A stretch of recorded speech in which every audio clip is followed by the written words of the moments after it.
Hey, Alan here. Welcome to another one of my quick edit videos. Today I'm going to be showing you a picture and working on a picture that I took on an implied nude shoot in Torbay. This picture was taken on a sunrise shoot, but unfortunately there wasn't a great deal of sun on this morning, so we had some fun with an umbrella. If you'd like to watch me edit more pictures in Adobe Lightroom Classic, hit the subscribe button and ring the bell so you get notified next time my videos go live. And if you want to edit along with me, pause the video now and head over to my website www.alanlloyd.uk, where you can find out about supporting me and downloading the raw file for this exact image. So come on, let's jump into Adobe Lightroom and get started. Shall we begin?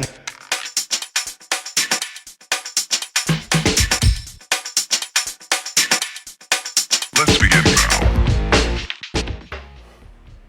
Okay, well, this is the picture that we took. As you can see, it was a sunrise, but the sun didn't really peek out very much on this morning. But we still had a lot of fun. We got quite a few different shots, and this was one where we decided to play with an umbrella.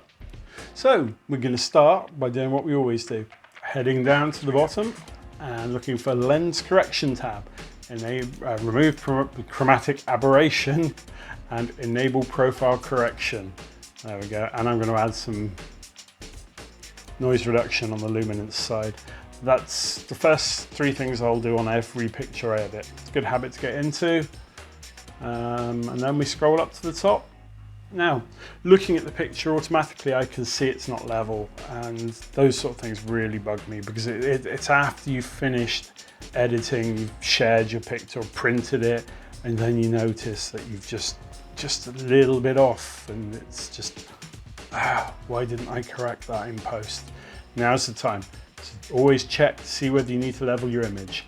If you do, use the crop overlay tool, and then there's a nice little handy button there called auto.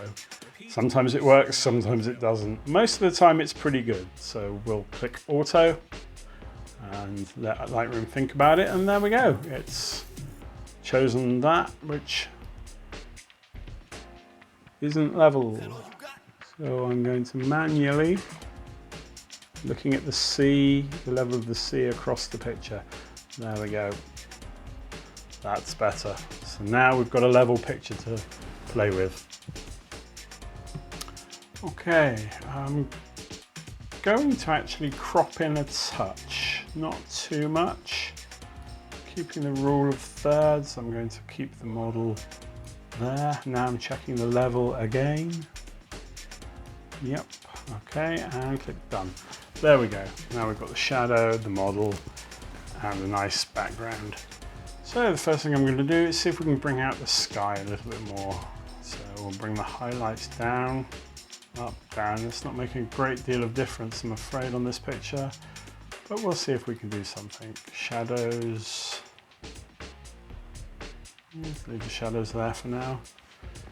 The way I like to do it is to pick a slider and then just move it around all the way down, all the way up, and then pick somewhere where you think looks pretty good.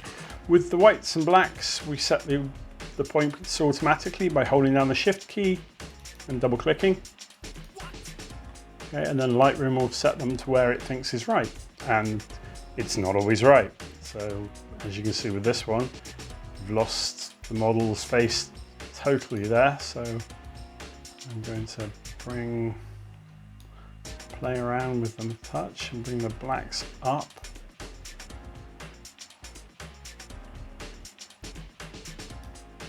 Vibrance, the saturation up a touch.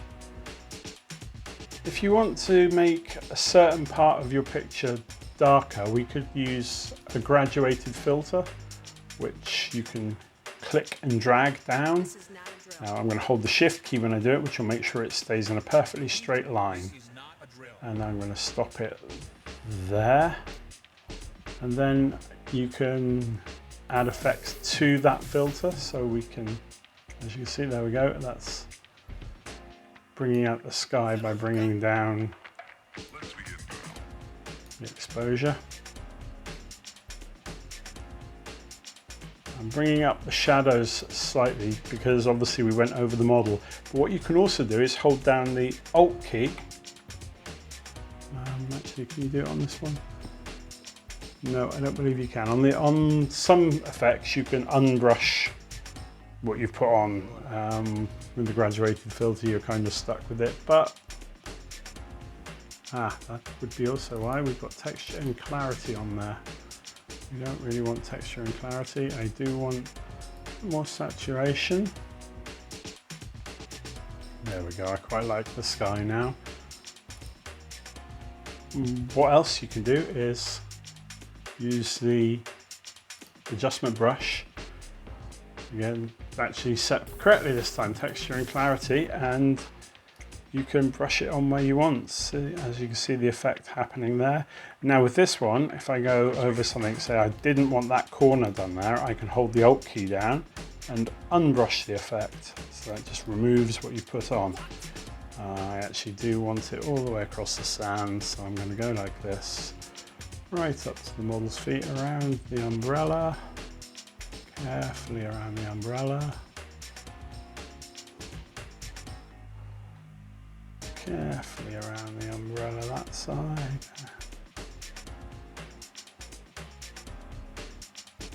If you want to see where you've actually applied, if you think, have I applied it in this part, you can click the show the mask and then you'll see where you've painted and where you haven't.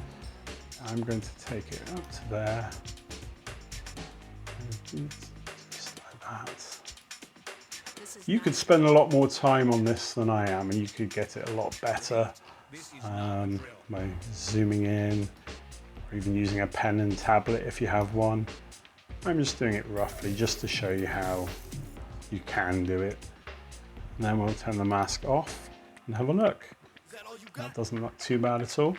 What I'm going to do now is, actually no, I'm going to go back to the adjustment brush, click on this one and change to shadows, bring shadows up, and then I'm just going to brush over the model there a little bit. As you can see, she was a bit underexposed. Actually, I can do it on the balloon there as well, and that might bring out quite nicely. It does, yeah.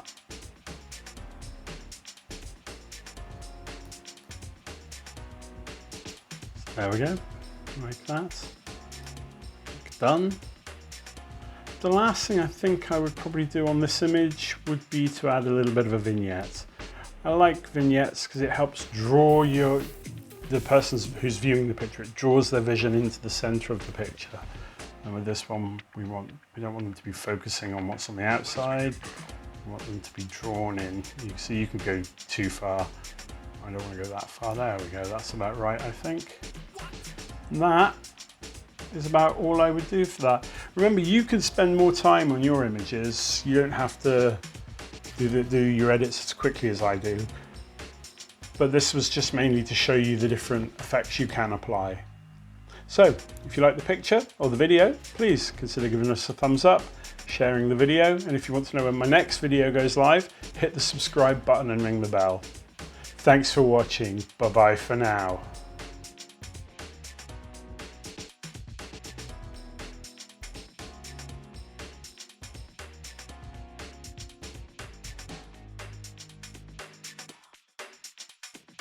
This is not a drill.